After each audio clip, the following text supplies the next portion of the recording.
성령 하나님, 이 시간 말씀을 통해서 예배를 통해서 하나님과 더욱 친밀해지게 하시고 하나님과 하나가 되는 은총을 허락하여 주옵소서. 예수 그리스도 우리 주님의 이름으로 기도합니다. 아멘. 혹시 제 목소리가 잘 들리십니까? 네. 네, 마이크가 좀 멀리 있는 느낌이 들어서요. 예, 먼저 오늘 추수감사주일 이렇게 함께 연합으로 예배드리게 돼서 하나님께 모든 영광 올려드립니다. 네, 감사로 제사를 드리는 자가 하나님을 영화롭게 한다고 했습니다. 우리의 감사를 하나님께서 가장 기뻐하실 줄 믿습니다. 네, 그리고 오늘 지금 이 자리에 앉아서 찬양을 같이 하는데 저는 참 너무 가슴이 뜨거워지고 또 눈물이 맺히고 했습니다. 아마 제가 세상에서 부러운 게 없거든요. 그리고 걱정이 없어요. 그런데 오늘 부러운 게 하나 생겼어요.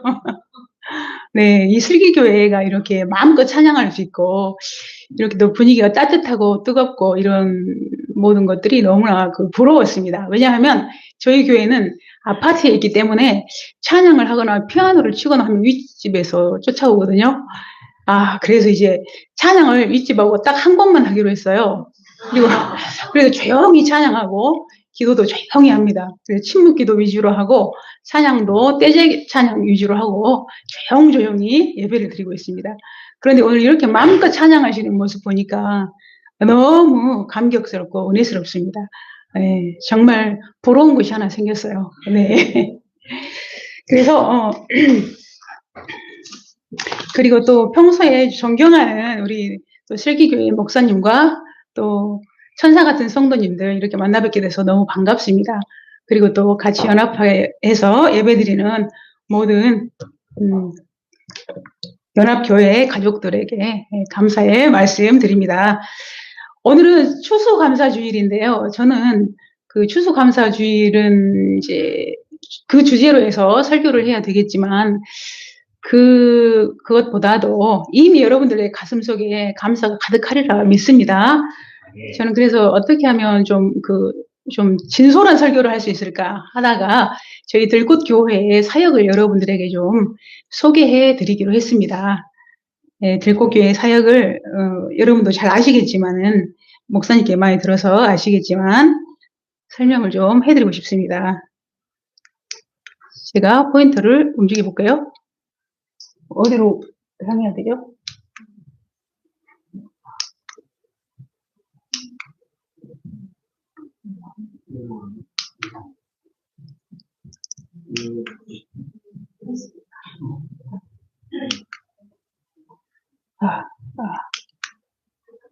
네, 오늘 말씀은 방금 같이 봉독하셨고요. 제목은 그가 나다입니다. 여러분 성경의 핵심은 무엇일까요? 질문 드려보겠습니다. 성경의 핵심은 무엇일까요? 사랑. 네, 맞습니다. 사랑. 네, 역시 슬기교회이십니다. 네. 아마 이 설교를 많이 하셨을 건데 제가 또 하는 것 같아요. 그래도 한번 들어봐 주세요. 그 다음에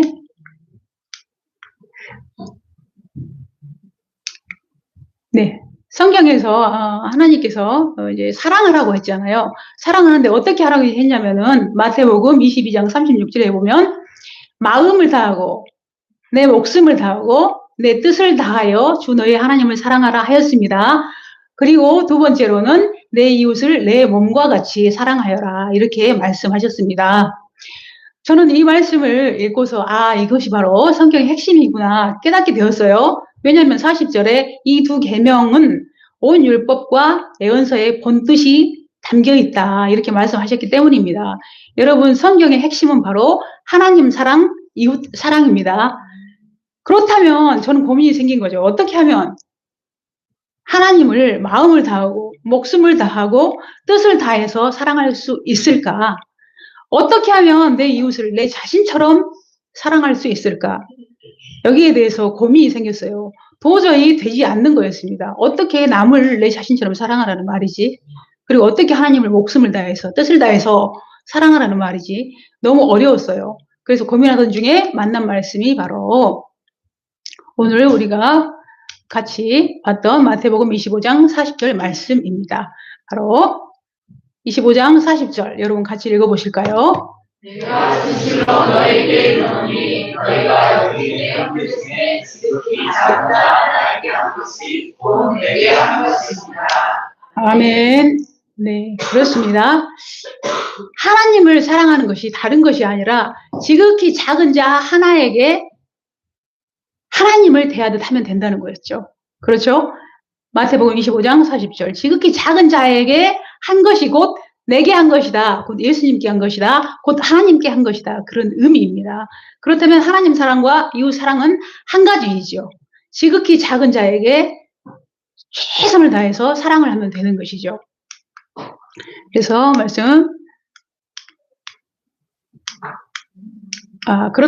그러면 여러분 지극히 작은 자는 누구일까요? 지극히 작은 자는 누구일까요? 약한 자. 또 어떤 사람일까요? 강도 만난 자. 네, 제가 미리 보여드렸는데요. 그렇죠. 지극히 작은 자는 누구일까 고민을 하다가 또 누가복음 10장 25절에서 37절을 읽으면서 발견하게 되었습니다. 지극히 작은 자는 바로 강도 만난 자. 인생에서 강도 만난 자구나. 즉 자기도 원치 않고 예기치 않았는데 어떤 큰 시련과 고난, 상처를 받게 되는 거죠. 그래서 누군가가 도와줘야만 살아날 수 있는 사람들, 이런 사람들, 즉 사회적 약자를 말하겠죠. 사회적 약자에는 또 많은 사람들이 있습니다. 강도 만난 자는 누구일까요?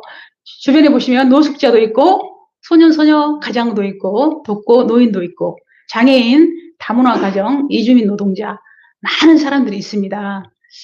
그 중에서도 가장 심하게 강도 만난 자는 누구일까 또 생각해 보게 되었습니다. 가장 심하게 강도 만난 자, 그 사람은 누구일까요? 네, 어린아이들. 네, 그렇죠.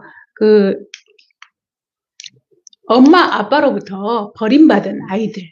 이 아이들, 여러분 어떻게 생각하신가요? 인생에서 가장 심하게 강도 만난 자 같지 않으신가요?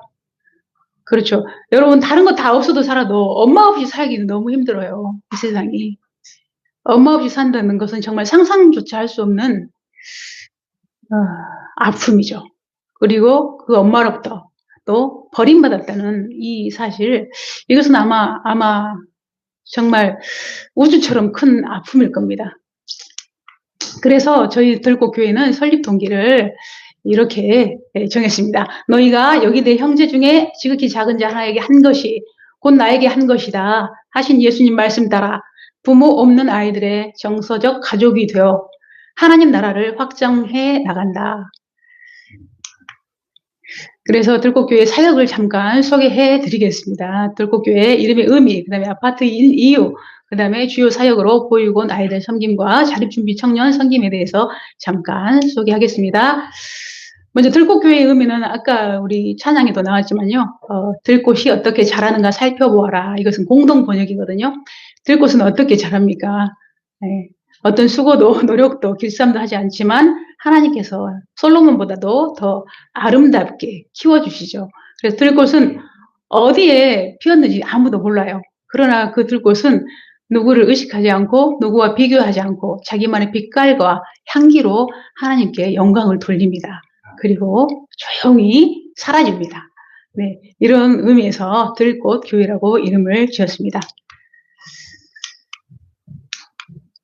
네, 들꽃교회 사역 소개를 드리기 앞서 사진 속의 얼굴을 일일이 모자이크 처리하지 못한 점 아이들과 여러분들께 죄송한 마음 전합니다.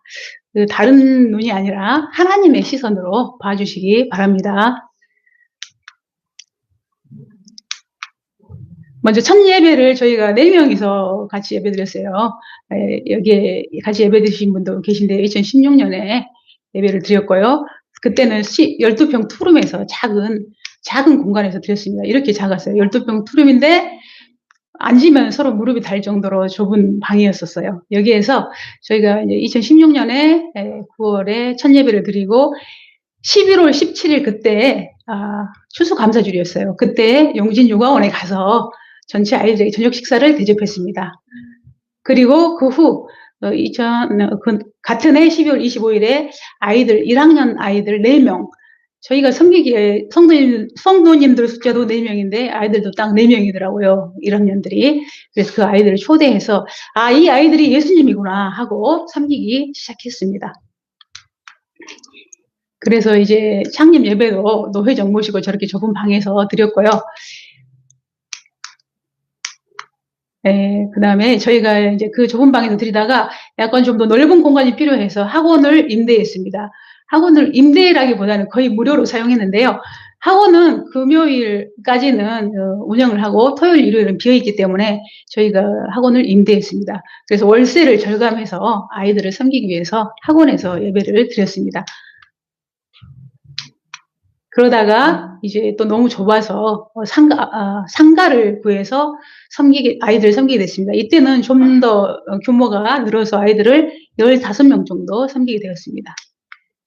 그러다가 이제 아이들에게 정말 필요한 것이 무엇일까 고민을 하게 되었는데요. 그래서 아파트를 임대하게 되었어요. 아파트를 임대해서 아이들에게 내 집같이 평안한 공간을 제공하고 싶었습니다. 그래서 아이들이 와서 예배도 드리고 잠도 자고 같이 밥도 먹고 놀기도 하고 그런 공간을 마련하게 되었습니다. 그래서 현재 저희는 지금 저 아파트 저기서 저렇게 예배를 드리고 있습니다.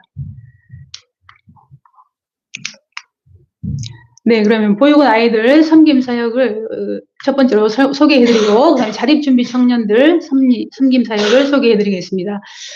우리는 주로 예배를 항상 드리고요. 그 다음에 엄마 손 식사 대접을 하고요. 체육활동, 학습활동, 요리실습, 여가활동, 야유회, 문화예술 체험, 생일파티, 가정체험, 여행, 적금 이렇게 하고 있습니다.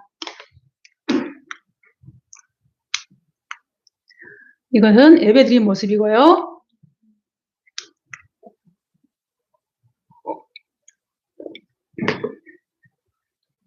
네, 저희는 주로 이제 공간이 너무 부족했기 때문에 아이들을 다 수용하기 어려워서 이렇게 야외에서 주로 예배를 드립니다. 자연은 제2의 성경이라고 했어요. 그래서 자연에 들어가 있으면 하나님의 품에 들어가 있는 것 같지요. 그리고 치유가 되죠. 그래서 더더욱 자연으로 많이 아이들을 데리고 나갑니다. 이것도 야외 예배 드리는 모습이고요. 이것도 야외 예배 드리는 모습입니다. 이것은 이제 식사 대접하는 모습입니다. 집사님들께서 저렇게 저 상가에서는 정말 주방이 없었어요. 그래서 그 가스를 이동식 야외용 가스에다가 밥을 해가지고 닭을 삶아가지고 갈비를 해가지고 저렇게 대접을 했었어요. 네, 집사님들이 참 수고 많으셨죠. 이것도 식사 대접하는 모습입니다. 그 다음에 이제 체육 활동하는 모습이죠. 아이들이 한 번도 안 해본 것도 위주로 해서 저 때는 암벽 타기를 했었고요. 암벽 타기도 했었고 스케이트도 탔고 빙상 경기장도 갔었고 그 다음에 또 슈프도 많이 했고요. 그 다음에 학습 활동으로 아이들 기초도 다져주고 또 뜨개질도 배워보고 또 독서 지도도 하고 이런 활동을 하고 있습니다.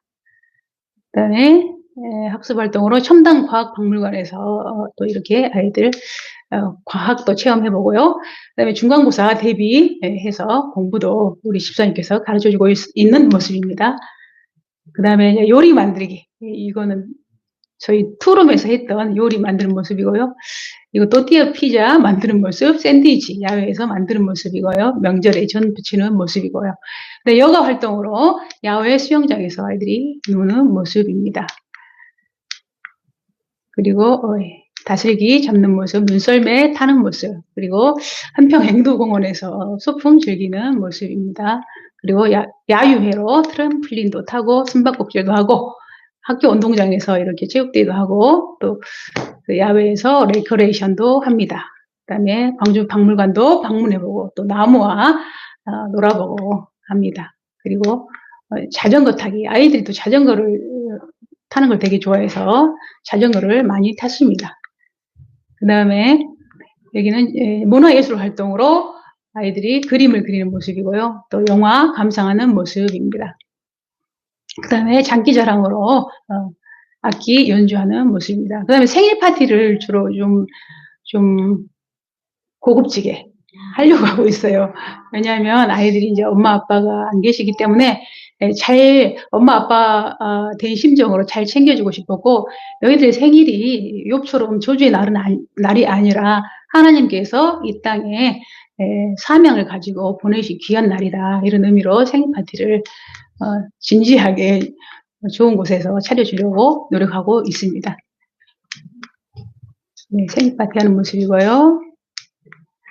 그다음에 가정 체험하는 모습입니다. 우리 집사님 가족과 같이 외식하는 모습이고요. 네, 김밥 싸는 모습이고, 또 같이 아이들이 어울려서 잠자면서 책 보는 모습입니다. 그 다음에 방금 전에는 세배하는 모습이었고, 또 저희 교회에서 아이들이 원하는 음식 같이 만들어 먹는 모습이고요. 그다음에 가정 체험할 때 어린아이들은 욕조에서 이렇게 물놀이 하는 걸 되게 좋아해요. 이제 거기 시설이 저렇게 욕조가 없고 다 샤워만 하기 때문에 아이들이 이런 경험을 되게 좋아합니다. 그래서 오면은 꼭 저기로 들어가려고 그래요. 네. 네, 너무 행복해하는 모습이죠. 그리고 지나가 버렸네요. 여기는 또 생애 최초 낚시 도전도 해보았습니다. 그리고 미용실에서 파마도 해보고요. 우리 권사님이 저기 계시네요. 네, 저렇게 봉사해주고 계십니다. 그 다음에 찜질방 체험도 해보고, 네, 여러 가지 다양한 체험을 해보고 있습니다. 그 다음에 여행하는 모습이네요. 1박 2일 캠프하는 모습, 그 다음에 로뎀쉼터에서 1박 2일 같이 보내는 모습, 그 다음에 주변 학교에서 운동하는 모습, 그리고 격포 해수욕장에서 해수욕 즐기는 모습, 그 다음에 또 보트 체험하는 모습, 그리고 대서 로뎀쉼터에서 2박 3일 함께하는 모습입니다. 그리고 장성 로뎀쉼터에서 거기 파티하는 모습이고요. 그다음에 또 불멍하는 모습입니다. 그리고 오토 캠핑하고 있는 모습이네요. 그 다음에 또 추석 연휴, 아이들이 추석이나 설 연휴가 길잖아요. 그런데 마땅히 갈 곳이 없어요. 그래서 항상 들꽃교회에 나와서 이렇게 함께 합니다. 2박 3일 또는 3박 4일 이렇게 지내다가 갑니다. 그리고 또 로뎀쉼터에서 거기 파티하는 모습입니다. 그리고 여기는 곡성 소망의 언덕 수도원에서 아이들이 이때도 추석 연휴여가지고 윷놀이 하는 모습입니다. 그리고 어린이날에는 특별히 저희가 트럭을 가지고 와서 떡볶이 파티, 어묵, 붕어빵 등을 직접 구워주고 있습니다. 네, 아이들이 먹는 모습이고, 이거는 또 교회에 초대해서, 비 오는 날이어서 못 갈 때는 이렇게 교회에 초대해서 특별히 테이블도 레스토랑처럼 꾸미고 아주 세련되게 준비해서 섬기는 모습입니다. 네, 풍선도 달고요. 네. 그리고 성탄절에도 이렇게 눈이 많이 오는데 떡볶이 파티, 또 붕어빵, 어묵 함께 나누는 모습입니다. 그리고 우리 들꽃교회 아이들이 이렇게 산타복도 입고 아이들을 기쁘게 해주는 모습이네요. 네, 함께 성탄절을 포장마차에서 즐기는 모습입니다. 그리고 적금을 하고 있는데요. 아이들이 퇴소했을 때, 만 18세가 되면 퇴소하잖아요. 그랬을 때 작은 위로가 되고 격려가 되었으면 하는 마음에서 매월 저희가 살림을 하고 나면은 남는 금액을 다 아이들에게 조금씩 나누어 넣습니다. 10,000원도 넣고 20,000원도 넣고. 그러나 고등학생들은 좀 더 많이 넣죠. 처음에는 6명으로 시작해서 조금씩 늘렸습니다. 그래서 12명으로 늘렸다가 15명으로 늘렸다가 21명으로 늘렸다가 지금은 25명까지입니다. 자, 이제 이렇게 작았던 아이들, 초등학교 1학년 아이들이 네, 이렇게 컸습니다.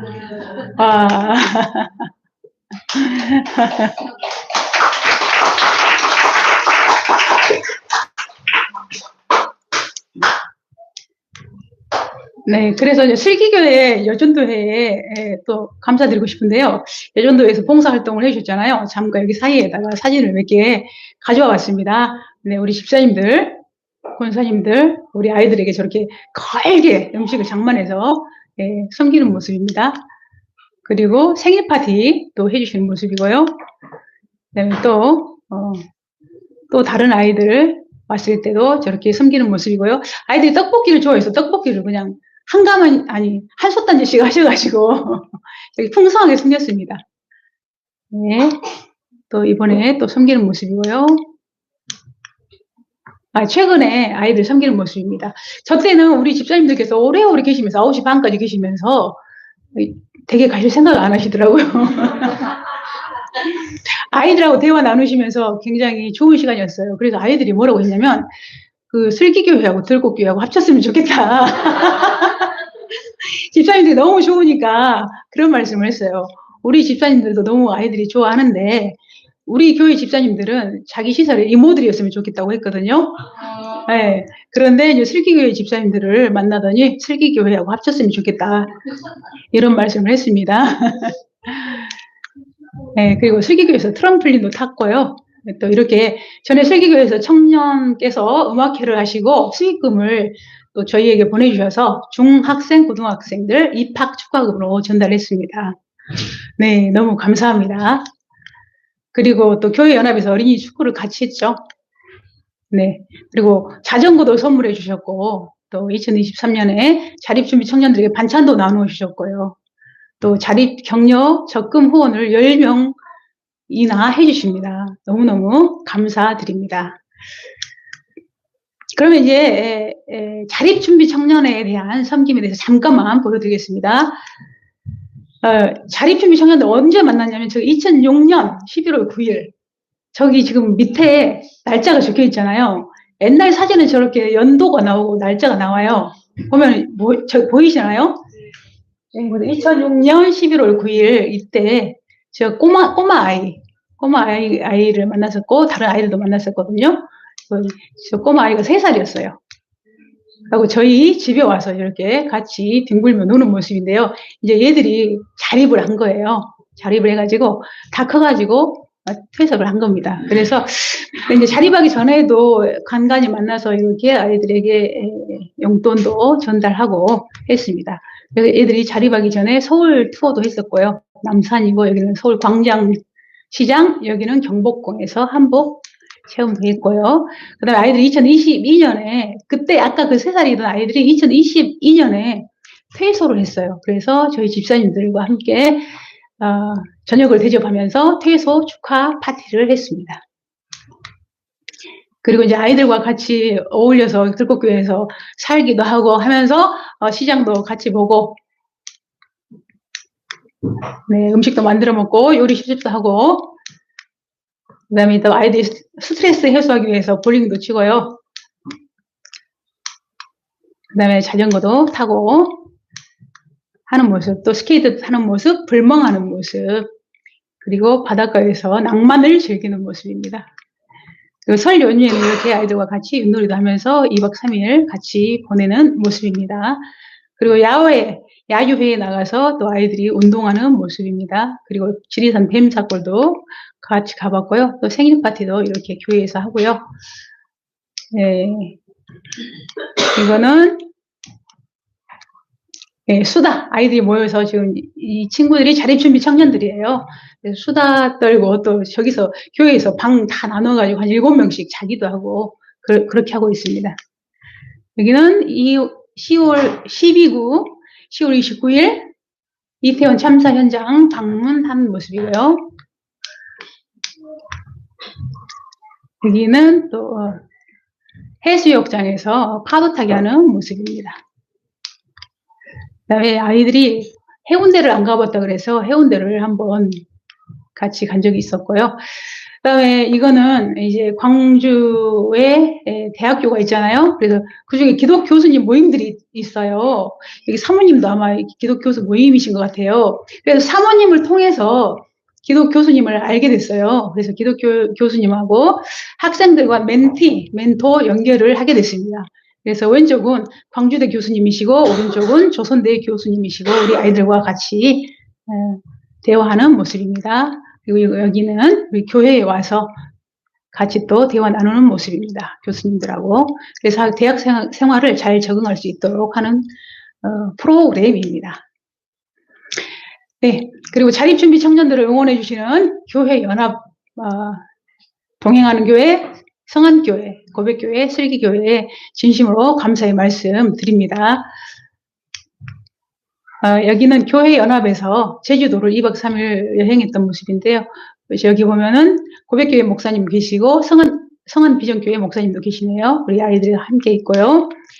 여기도 제주도에서 여행하는 모습이고요. 그 다음에 고백교회에서도 우리 아이들 데리고 낚시도 가주셨어요. 네. 그리고 여기는 소풍을 즐기는 모습이네요. 그 다음에 또 고백교회 성안비전 실기교회에서 또 고백교회 옥상에서 삼겹살 파티를 한 적이 있었죠. 그때 저 뒤에서 우리 아이들이 삼겹살 즐기고 있는 모습입니다. 그러면 아까 자립 경력금을 모았다고 했는데 그걸 어떻게 전달했는가 잠깐 보시겠습니다. 2022년에 자립준비 청년 3명에게 600만 원을 전달했습니다. 그래서 김강호라는 아이에게 400만 원을 전달했고요. 이 아이가 아까 사진을 받은 꼬맹인데 이렇게 커서 지금 자립을 하게 되는 것입니다. 그리고 전지호라는 아이한테 100만 원 모아서 전달했고요. 그다음에 윤희라는 아이한테 100만 원 모아서 전달했습니다. 윤희는 그래서 노트북을 샀고요. 그다음에 2023년 자립 경력금 전달 현황 4명에게 400만 원을 전달했습니다. 윤정에게 전달했고, 고수리에게 전달했고, 주한이에게 전달했고, 건희에게 전달했습니다. 100만 원씩. 그리고 2024년에 또 1인당 100만 원씩 3명에게 전달했습니다. 한욱이한테 전달했고, 정희한테 전달했고, 정민이한테 전달했습니다. 그래서 총 자립 경력금 전달은 2022년부터 23년, 24년 합해서 10명에게 1,300만 원 전달했습니다. 창립 후 9년 동안 이제 저희 들꽃교회가 창립 후 9년이 되었거든요. 그래서 9년 동안 들꽃교회를 인도하신 말씀은 무엇이었냐면 바로 오늘 주제인 말씀 마태복음 25장 40절 말씀입니다. 여러분 한 번 더 읽어주시겠습니까? 내가 진실로 너희에게 이르노니 너희가 너희의 평생에 스스로 살았다 나에게 한 것이 곧 내게 한 것이야. 아멘. 그래서 여러분 이제 자립준비 청년들에게 좀 관심을 보여주셨으면 하는 마음입니다. 2021년에 보호 종료 예정인 고3 학생이 극단적 선택을 했어요. 저희가 섬겼던 그 시설이었거든요. 그리고 2022년에도 여러분 다 아시다시피 보호 종료 학생 2명이 극단적 선택을 했습니다. 그 중에 한 명이 가까운 보건대 학생이었었죠. 그리고 다른 한 학생도 광산구에 거주하는 학생이었습니다. 이렇게 전국 1년 평균 20여 명 정도가 극단적인 선택을 하고 있습니다. 그래서 보호 종료 뒤 극단적인 선택을 생각한 적이 있다라는 응답률 나와 있는데요. 보시면은 1년 차에 43%, 2년 차에 50%, 3년 차에 56%, 4년 차에 52%, 5년 차에 48%죠. 그래서 시간이 간다고 해서 저런 극단적 선택을 하는 그 생각이 줄어드는 게 아니에요. 그래서 지속적으로 관심을 보여줘야 되죠. 극단적인 선택을 하는 이유는 특별히 경제적인 문제, 그 다음에 가정생활 문제, 정신과적 문제, 그 다음에 성적, 진로 문제, 그리고 기타 이렇게 순서가 되어 있는데요. 그리고 극단적 선택의 충동 경험 비율을 보면 아래에 보면 일반 청년들, 19에서 24세 청년들은 2.4%거든요. 그런데 자립준비 청년들은 여기 보시면 50%잖아요. 이렇게 우리 아이들은 그 극단적인 선택의 충동 속에서 생활을 하고 있습니다. 세상에 홀로 나간 지 8년 됐는데, 그래서 8년 차인 아이가 27세가 되었어요. 그분의 이름이 가명으로 예나 씨인데요. 이분이 쓸쓸하게 또 극단적인 선택을 했어요. 이것이 2024년 5월 17일 중앙일보에 나온 기사입니다. 근데 이 사람은, 이 예나 씨는 굉장히 똑똑하고 야물고 책임감도 강하고 직장 생활도 아주 잘 했다고 합니다. 그런데 이런 극단적인 선택을 했어요. 그래서 이제 같은 시설에 있는 동생이 그런 말을 하는 거죠. 단지 돈이 없어서가 아니다. 우리가 시설에서 나오는 순간부터 기다릴 수 있는 어른은 단 한 명도 없었다. 이런 말을 합니다. 홀로 서야 했지만 사회는 너무 무관심했다. 이런 말을 합니다. 여러분, 이제 교회의 사명이 무엇일까요? 이렇게 우리가 잔치를 벌이고 축제를 벌이는 것도 아주 중요하죠. 인생은 잔치죠. 삶은 잔치죠. 그런데 이 잔치가 우리만의 잔치가 되어서는 안 될 것입니다. 아까 우리 찬양에서 나온 것처럼 온 인류가 평화를 누리고 사랑을 나누고 행복을 나누면 얼마나 아름답겠습니까? 우리가 잔치를 즐기고 있을 때 어디선가 어떤 아이들은 극단적 선택을 고민하고 있을 수 있습니다. 그런 아이들이 우리 주변 가까이에 있을 수 있습니다. 그럴 때 우리가 기댈 수 있는 단 한 명의 어른이 되어준다면 어떻겠습니까? 그럴 때 우리가 대화할 수 있는 단 한 명의 친구가 되어준다면 어떻겠습니까?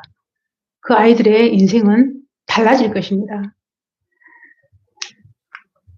본문으로 다시 들어가겠습니다. 제가 이 유인물을 갖고 왔는데요. 여러분 주보 말고 또 하나 나눠드린 말씀 있죠?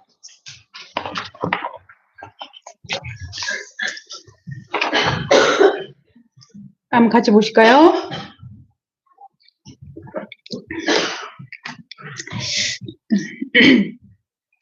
한 번만 이 유인물을 다시 별도로 준비해 온 것은 번역이 너무 잘 돼서예요. 제 마음에 드는 번역이어서 그래요. 번역은 이현주 목사님 하셨습니다. 이현주 목사님은 공동 번역을 함께 번역하신 분이십니다. 여러분 조금 한 번 더 저희는 들꽃교회는 본문을 한 3번씩 읽어요. 그러면 한 번만 더 읽겠습니다. 교독하겠습니다. 자, 제가 먼저 읽겠습니다. 때가 되어 사람 아들이 스스로 눈부시게 빛나며 천사들을 거느리고 와서 영광스러운 보좌에 앉으면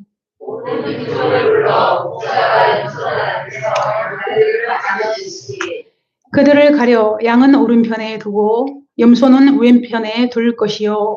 내 왕이 오른편 사람들에게 우리 아버지의 본을 받는 사람들아 우리가 와서 세상이 만들어질 때부터 너희를 위하여 주기를 나라를 상속하라. 너희는 배고픈 나에게 먹을 것을 주었고 목마른 나에게 마실 것을 주었고 나그네인 나를 영접하였고 흙은 나를 입혀주었고 병든 나를 돌보았고 고기같이 나를 찾아주었다라고 말하면 의로운 자들이 이렇게 말할 것이요. 주님, 우리가 언제 배고픈 주님께 먹을 것을 드렸고 목마른 주님께 마실 것을 드렸으며 우리가 언제 나라이신 주님을 영접하였고 늙어지신 주님을 영접하였으며 우리가 언제 병들고 옥에 갇히신 주님을 찾아가고 돌봐드렸습니까? 그러면 왕이 그들에게 말할 것이요 내가 진정으로 말한다. 여기 있는 내 가운데 나를 보자고 없는 사람 하나에게 줄 것이 온 나에게 해주셨다. 그런 다음 왼편 사람들에게 이르기를 이 저주받은 자들아 나를 떠나 악마와 그의 천사들을 위하여 준비된 영원한 불 속으로 들어가라. 너희는 배고픈 나에게 먹을 것을 주지 않았고 목마른 나에게 마실 것을 주지 않았고 나그네인 나를 영접하지 않았고 병든 나를 돌봐주지 않았고 옥에 갇힌 나를 찾아주지 않았다 하였소. 그러자 그들이 대꾸하였소. 우리가 언제 배고프고 목마르고 나그네 되고 뜨겁고 병들고 옥에 갇힌 주님을 먹어도 못 찾아가고 너희같이 하지 않았다. 그때 왕이 이르기를 내가 진정으로 말한다. 여기 있는 내 형제들 가운데 가장 보잘것없는 사람 하나에게 해주지 않은 것이 곧 나에게 해주지 않은 것이다 하리니 저들은 영원한 것으로 의로운 자들을 영원한 생명으로 들어가야 주시고 아멘. 아멘. 네, 여러분 여기 보시면 자 예수님께서는 예수님의 마음은 어떠신가요? 예수님의 마음은 배고픈 사람을 뭐라고 표현하신가요? 나라고 표현하시죠. 그러죠? 배고픈 사람을 나라고 표현하시고 목마른 사람을 나라고 표현하시죠. 그다음에 헐벗은 사람을 나라고 표현하시죠. 나그네인 사람을 나라고 표현합니다. 그다음에 병든 자를 나라고 표현합니다. 옥에 갇힌 자를 나라고 표현합니다. 여러분, 이것이 바로 핵심입니다. 예수님은 배고픈 자, 병든 자, 나그네인 자, 헐벗은 자, 옥에 갇힌 자, 목마른 자를 나라고 생각하십니다. 나로 여기십니다. 예수님은 이 분들을 자기 자신이라고 생각하십니다. 그렇기 때문에 예수님은 이분들에게 아낌없는 사랑을 주실 수 있었던 것입니다. 여러분, 그렇다면 예수님께서 그렇게 생각했다면 우리도 그렇게 할 수 있지 않겠습니까? 예수님의 생각이 우리의 생각이잖아요. 우리는 예수님을 따르는 사람들이기 때문에 그렇습니다. 그래서 우리도 배고픈 사람을 나라고 생각해야 됩니다. 목마른 자를 나라고 생각해야 됩니다. 나그네인 사람을 나라고 생각해야 됩니다. 헐벗은 사람을 나라고 생각해야 됩니다. 병든 사람을 나라고 생각해야 됩니다. 옥에 갇힌 사람을 나라고 생각해야 됩니다. 즉 동일시입니다. 동일시. 여러분, 저 사람이 남이라고 생각했을 때 우리는 온전히 사랑할 수 없어요. 아까 찬양하면서 제가 찬양 부를 때 너무나 눈물이 났는데요. 수고하지 않고서 어떻게 형제를 사랑하나요? 내 마음에 아픔이 없어도 어떻게 자매를 사랑하나요? 없이도 어떻게 자매를 사랑하나요? 이런 노래가 있었죠. 근데 손해보지 않으면 어떻게 이웃을 사랑하나요? 이런 말씀이 있었죠. 이런 노랫말이. 여러분, 이 사람들을, 어려운 사람들을 나라고 생각할 때 손해, 이익, 이런 개념을 초월합니다. 어떻게 나에게 잘해주면서 손해봤다고 하겠습니까? 어떻게 나에게 잘해주면서 베풀었다고 할 수 있겠습니까? 어떻게 나에게 잘하면서 나누었다고 하겠습니까? 그냥 나에게 한 거예요. 그래서 아낌없이 사랑하면서도 아무런 계산 없이 무조건적으로 무한한 하나님의 사랑처럼 사랑할 수 있는 길은 바로 이것입니다. 바로 예수님이 말씀하신 것처럼 그들을 나라고 생각하는 겁니다. 장자에서도 천지는 나와 한 뿌리, 만물은 나와 한 몸, 이런 말씀이 있습니다. 정말 예수님께서는 그분들을 대상으로 생각하지 않았어요. 내가 도와드릴 대상, 내가 불쌍히 여길 대상으로 생각하지 않았어요. 바로 나로 생각했어요. 여러분, 정말 이렇게 지극히 작은 사람은 어떤 사람이야? 바로 나입니다. 바로 나예요. 그들이 나예요. 그들과 나를 하나로 볼 때에 우리는 온전한 사랑을 할 수 있습니다.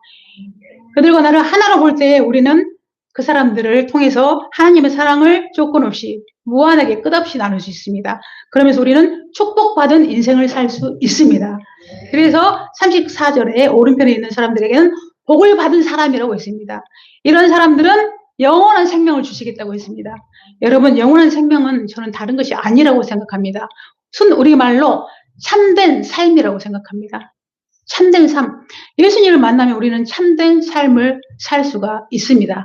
그것은 무엇이냐? 정말 조건 없이, 아낌없이, 끝없이 그를 나라고 여기면서 사랑하는 것입니다. 여러분, 그래서 오늘 제목은 그가 나다입니다.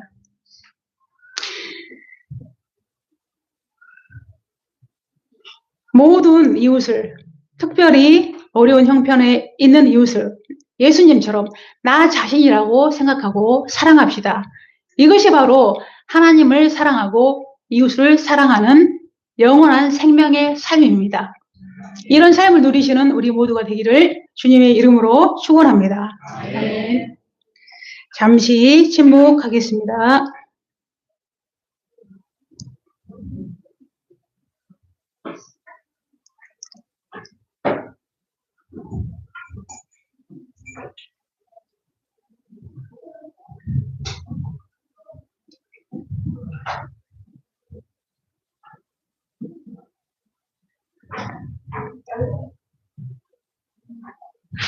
하나님, 내 주변에 어려운 이웃을 예수님처럼 나 자신으로 여기고 사랑할 수 있도록 은총을 더하여 주옵소서. 예수님의 이름으로 기도합니다. 아멘.